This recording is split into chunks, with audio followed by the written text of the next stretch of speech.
The first time Colonel Amar Kate had been shown the room, he had expected something grandiose, perhaps a space buffeting, the conspiratorial whispers that circulated among palace staff. A booth, mysterious red door at the end off West Wing service corridor. Their reality was both more mundane and more extraordinary.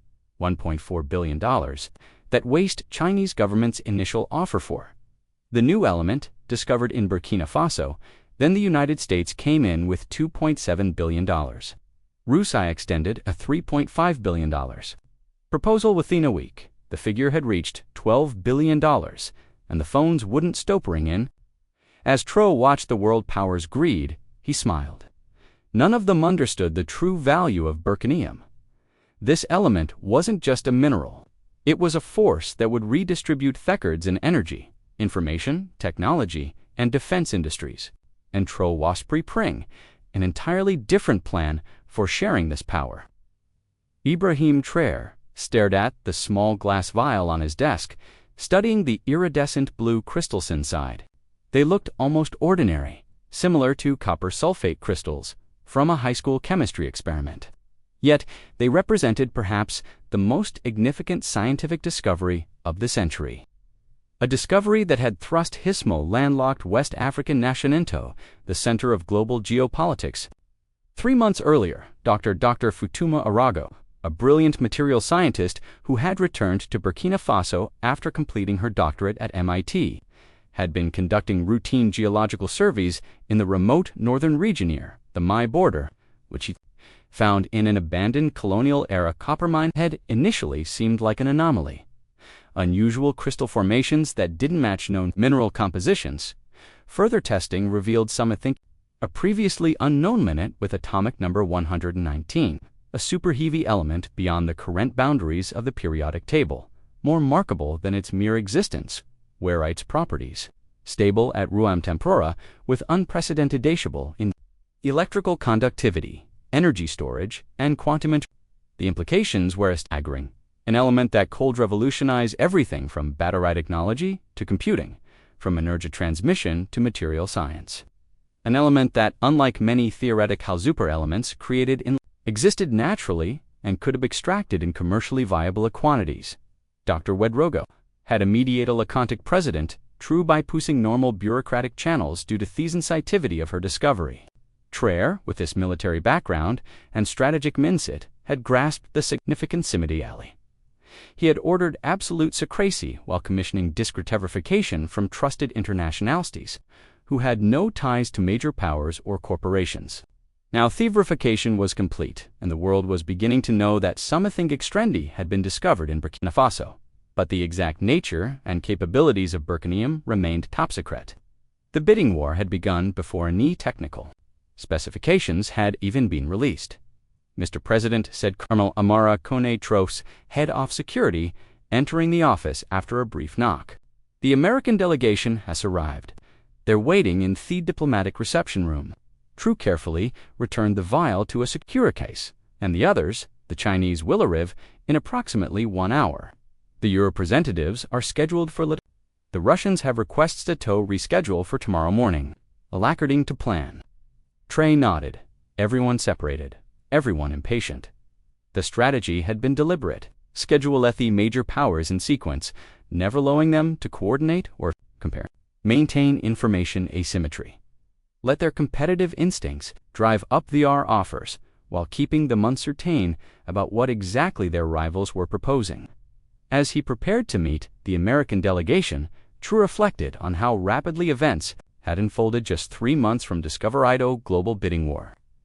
3 months in which his small team of trusted advisors and scientists had worked around Veclock to understand what they had found to secure the discovery site and to develop a strategy that would maximize the benefits for Burkina Faso. Only 12 people had seen the element in its raw form or knew its full capabilities. 12 peoples warned to absolute secrecy. Operating out of a secure laboratory, hastily established beneath the presidential office, 12 people who understood they were handling something that could transform not just Burkina Faso's future but the global balance of power. The Americans were waiting in the ornate reception room. a relic of colonial archita repurposed for the modern Burkina Faso government. The delegation consists of 3 people: a senior State Department official, a prominent technology entrepreneur who served as a special advisor to the White House on critical minerals, and a renowned materials scientist from a national laboratory. Mr. President, the State Department official began after formalities were exchanged. We appreciate your willingness to meet with us regarding this extraordinary discovery. In negotiations, the official continued, slightly unsettled by the lack of response. As Sueve indicated, the United States is prepared to make a substantial offer for exclusive rights to Burkinium. Our latest proposal of $2.70 billion represents not just financial compensation, but a comprehensive APAG, including technological efforts, educational exchange, and defense cooperation. And this figure has been approved at the highest levels. Traore asked, his voice neutral. Traore allowed a small smile. So $3.70 billion, potentially. A significant sum. Have paused deliberately, though I understand. Chinese initial position began at $1.40 dollar for billion, but has since been revised substantially upward. The Americans exchanged glances, taking Thibet exactly as anticipated. The State Department official cleared his throat. Mr. President, we would of course be willing to reconsider our position if necessary to ensure this strategic resource remains in friendly hands. Perhaps if we could see some documentation of the element, we could better assess its true value. All delegations will receive the same technical briefing materials. At the conclusion of these initial meetings, Traore replied smoothly. Forno, I can confirm that Burkinium's properties include room temperature suppovent and quantum coherence abilities beyond anything currently achievable with known elements. The scientist in the delegation couldn't contain her reaction, eyes widening AF implications. If true, those properties alone would justify valuations far beyond what was currently being offered. We'll need to consult with Washington, the State Department official said quickly. Of course, Traore responded, though I should mention that we're operating on a perceptible, several parties have expressed interest in moving forward rapidly. The meeting concluded with diplomatic pleasantry, but the message had been sent. The bidding was just beginning, and time was limited. As the American delegation departed, Traore checked his secure phone for updates. The message from Dr. Ouédraogo was concise: extraction optimization. Successful. Yield estimates increased by more. Good news. The initial discovery site was proving even more productive than if the current extraction rates could be maintained. Burkina Faso's reserves of Burkinium would be sufficient to maintain a strategic position for decades, not merely years. The subsequent meetings followed a similar pattern, each delegation offering increasingly generous financial packs, technological partnerships, defense agreements, and development aid, all each carefully led to believe they were a preferred partner without any firm commitments, each departing with the clear impression that time was running short and competitors were circling. But Traore had no intention of managing this conventionally. Have all the delegates left the country? He asked Colonel as they entered the Security Louveteur that descended to the underground laboratory where the real work was happening. The Americans and Europeans have departed. The Chinese delegation remains, but is scheduled to leave tomorrow morning. The Russians are at 10, and our other guests arriving discreetly over the next 48 hours, as arranged. All security protocols in place. The elevator doorstep to reveal a state-of-the-art research facility that would have been unimaginable in Burkina Faso, just Monsolier, funded from emergency strategy crafts and constructed with remarkable speed. The lab had been built to provide a small team of Burkina Faso scientists with the resources they needed to understand and develop potential. Dr. Ouédraogo approached as they entered, her expression animated despoteth late hour. Mr. President, we've had another breakthrough. The quantum coherence properties are even more restable than we initially measured.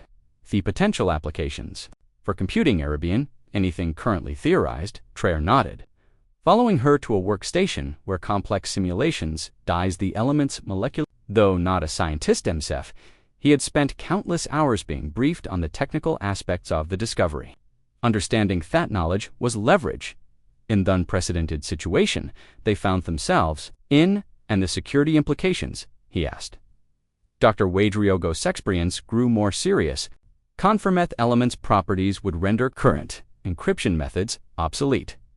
Whoever controls quantum computing at the scale essentially controls the global information infrastructure. This assessment aligned with what Traore had already intuited. That Burkinium's value went far beyond mere financial metrics.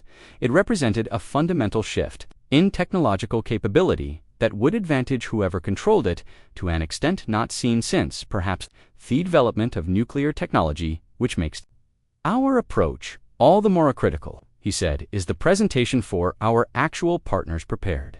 Yes, Mr. President. Full technicals efficient, extraction methodologies and development roadmaps, everything they need to understand both the opportunity and our proposed framework. While the major powers had been engaged in their bidding war, a distraction Traore had deliberately encouraged. His actual strategy had been taking shape. In parallel, a strategy not of selling to the highest bidder, but of creating something far more revolutionary. Today's leader, as Russian and American officials were still awaiting responses to their competing offers. A very different meeting was taking place in the secure conference facility beneath the presidential palace. Around the table sat representatives from 9 nations: Ghana, Senegal, Rwanda, Kenya, South Africa, Malaysia, Vietnam, Chile. None were global superpowers. All were developing nations with strong technical capabilities, stable governments, and a shared history of navigating between major power blocks without becoming subservient to any dot. Thank you for responding so quickly. Tour's invitation, Traore began, addressing the assembled delegates. What we're about to share with you is known to more than 20 people worldwide. Before we proceed, I must ask each of you to confirm your government's commitment to the confidentiality protocols you've already signed. After receiving affirmations from each delegate, Traore nodded to Dr. Ouédraogo, who activated Therum's advanced presentation system. Fourth, next hour, she provided a comprehensive technical briefing on Burkinium, its properties, potential applications, extraction methodologies, and strategic implications. That presentation included information that had been deliberately withheld from the major powers delegation. As the briefing concluded, the room was filled with a mixture of awe and strategy calculation. The South African Rupperstave was the first to speak. This is beyond extraordinary. You've essentially discovered the holy grail of material science. The major powers, Musteb, offering astronomical sums. The orator confirmed the current high bid is $12 billion, and it's likely to go higher. Then, with respect, Mr. President asked the Chilean representative, "Why are we here? Burkina Faso could transform its entire economic future with such resources." Traore smiled. "Because we believe there's something more valuable than money, something that the major powers cannot or will not offer." He rose, moving to the head of the table. Throughout history, transformative Goshalak have emerged: steam power, electricity, nuclear energy, the internet. Each time these technologies have been controlled by a small number of nations who use that control talks tend their global dominance. Each time developing nations have been forced to accept technological dependency, remain excluded from progress. He gestured to the molecular models of Burkinium still rotating on the display screens. This element represents a potential shift in human technological locally, as significant as any AFTO's previous revolutions. If controlled by existing power structures, it will simply reinforce the current global hierarchy. "What are you proposing?" asked the Rwanda delegate. "A consortium," Traore replied. "Equal partnership among our nations to develop Burkinium technology collectively. Shared research, shared applications, shared benefits. No single nation, including Burkina Faso, would have an exclusive control or veto power." Their room fell silent as the implications of this proposal sank in. What Traore was suggesting was unprecedented.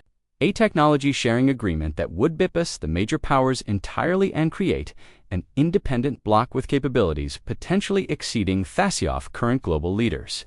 The political pressure would be immense, observed the Vietnamese representative. The major powers would not simply accept buy-in from such technology, which is why our approach must be both strategic and transparent. We're not proposing to weaponize this discovery or to use it against any nation. We're simply asserting our right to develop itside traditional power structures. Burkina is prepared to share control of something worth tens of billions. asked the Malaysian representative skeptically. When you could simply sell to the highest bidder. Traore's expression grew more serious. What is the true value of technologically independent, of determining our own development path, rather than prescribed by former colonial powers, new economic hegemons? Some things cannot be measured in dollars or yuan. He paused, looking around the table. Besides, our analysis suggests that the consortium approach will actually generate greater long-term value for our participants, including Burkina Faso. A monopoly sold to America or China would yield a one-time payment. A shadow technology platform developed by our consortium could transform all our economies for generations. The discussion continued late into the night, addressing practical questions, often seeing security. By morning, the framework of an agreement had taken shape. The Ouagadougou Protocol for Collaborative Technological Development, named after Burkina Faso's capital city. As the delegates departed to consult with their governments, Traore knew that the most challenging phase was still ahead. The major powers would not react well to being circumvented, especially once they realized the full strategic implications of Burkinium economic pressure. Political destabilization, attempts, and even military threats were all possibilities. His security team had already begun preparing for it, yet there was also a sense of profound historical significance to what they were. For perhaps the first time since the colonial era, African and other developing nations had an opportunity to leapfrog existing technologic hierarchies rather than simply following paths established by the global north. 1 week later, as the deadline given to the major power lapsed without any response to their increasingly generous offers. The first instance of the consortium's existence bond to emerge in international diplomatic circles. Unusual patterns observable among scientific delegations from 9 prospective member nations, unexplained communications, security upgrades, discrete inquiries, about advanced research equipment from multiple countries simultaneously. Beijing, Moscow, and Brussels, intelligence analysts began piecing together fragments of information, gradually forming a picture that alarmed policymakers. Not merely thought their individual bids for Burkinium had been rejected, but that something more disruptive was taking shape. A technological alliance outside their control. The first official response came from the United States in the form of a direct call from the President Traore. Mr. President. The American letter began his tone carefully, balanced between collegiality and concern. We've been hearing some concerning reports about your plans for the newly discovered element.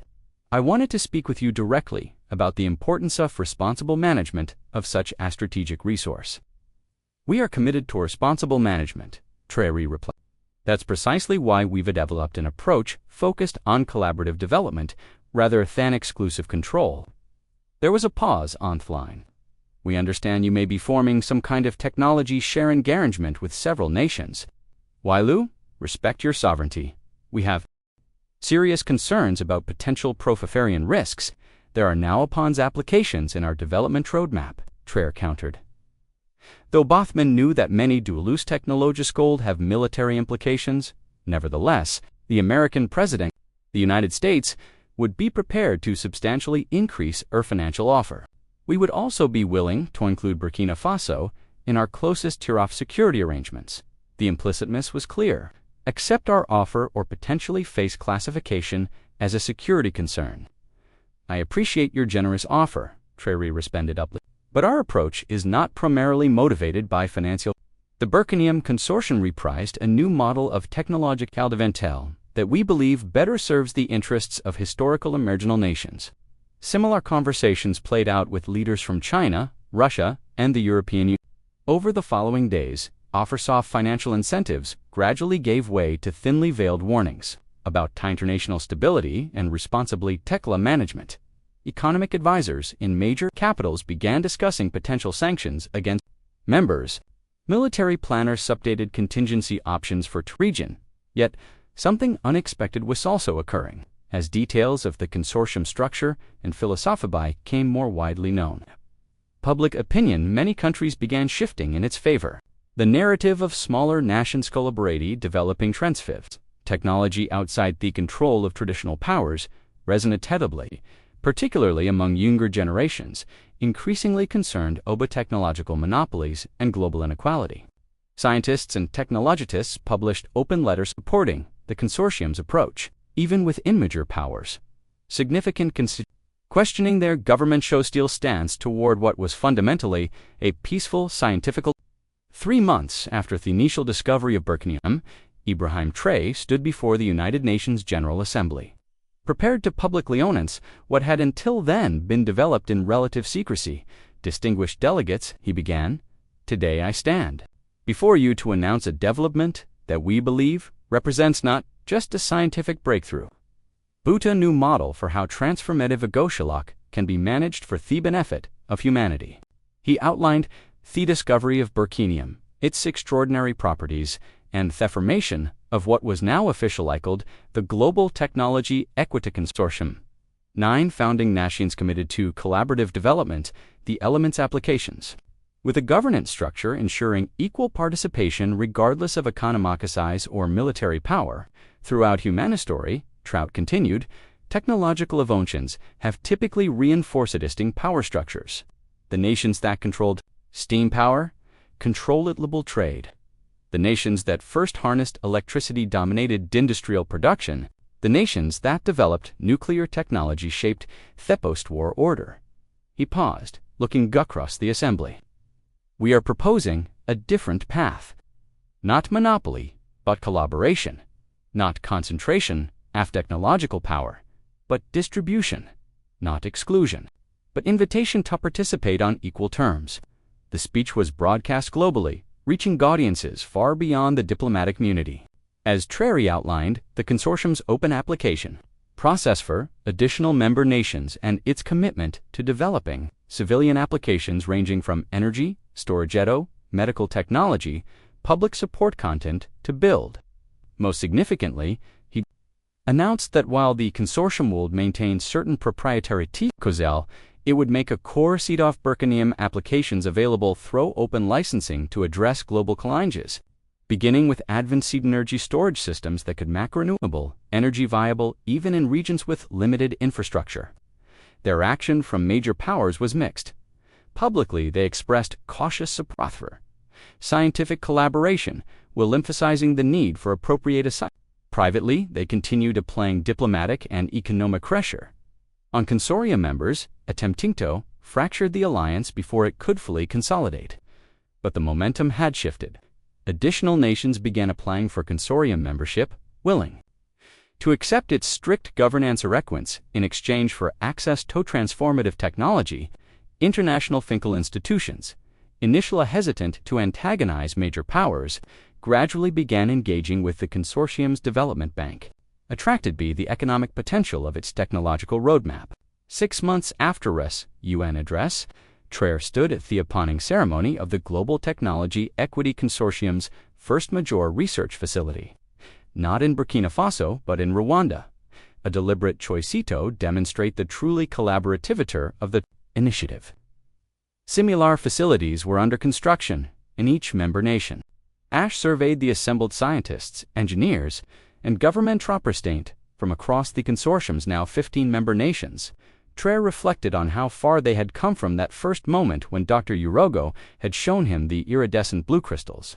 From an abandoned mine, what had begun as a potential windfall for own small African nation had evolved into something far more significant, a challenge to the very structure of global technological development. A demonstration that the nations traditionally excluded from the highest years of scientific advancement could chart their own course when given the opportunity. 1 year ago, he told the othered audience, only 12 people had seen Burkinium today.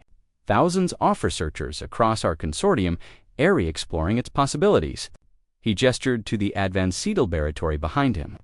This facilitator operates more than scientific research, it represents a choice to develop transformative collaboratively, rather than competitively, equitably rather, than the path ahead remanchling. Major powers continued their efforts to either control or contain Burkinium technology. Security threats against consortium facilities and personnel required constant vigilance. The technical challenges of developing applications for such a novel element were substantial. Yet with each passing month, the consortium's position strengthened. Initial applications, in energy storage and computing were proving even more promising than the distributed development model was generating innovations that might never have emerged in a more centralized approach. For Ibrahim Traoré, watching a group of young scientists, including many from Burkina Faso, who would never have had such opportunities previously collaborating on next-generation quantum computing architecture. The true value of their approach was clear. Beyond the technology itself, beyond the economic potential, they were creating a new model of global scientific collaboration, one where a discovery in a remote African mine could benefit humanity without reinforcing historical power imbalances. The iridescent blue crystals that only 12 people had initially seen were transforming not just technology, but the very structure of who controlled that technology and how its benefits were distributed. In doing so, they were challenging Gaston's about global order that had persisted since the colonial era, assumptions about which nations, as Traore had told the bidding superpowers when rejecting their increasingly desperate furs, Burkinium wasn't just a mineral, it was a force redistributing the cards in the global game of technology, energy, and information. A force that, properly directed, could help rituals that had disadvantaged developed nations for centuries, and that Hera reflected, as he watched the diverse team of scientists at work, was truly beyond any price that could have been offered.